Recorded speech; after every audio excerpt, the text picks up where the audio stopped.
Hi, Brian. Hello. Hi. I know you've spoken about wanting to move up to 155 before. This fight is still at featherweight, so can you tell us a bit about the decision at choosing to stay, and is this where you want to be? The reason why I was originally going to go to 55 was because the UFC told me that I was not going to be able to fight for a year and a half.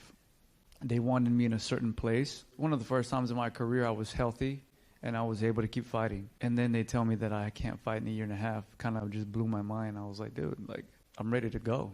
I threw the idea. I said, well, what if I go to 155? It's kind of just it was just joking around, but it was serious but not serious, I guess. And they said, sure, fight this guy. And I said, yeah. They're like, no, you won't. And I said, yeah.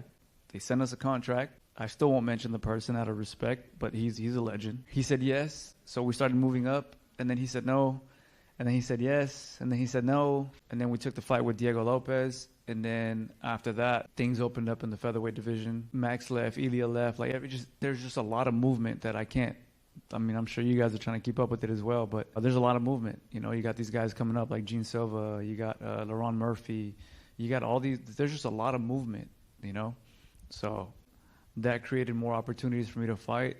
And that's as long as there's fights and, you know, I can kind of fight at least 2 times, 3 times a year, then that'll be great. But as I get close to these fight weeks and you start to feel the weight cuts, you're like, bro, 155 does not sound bad right now.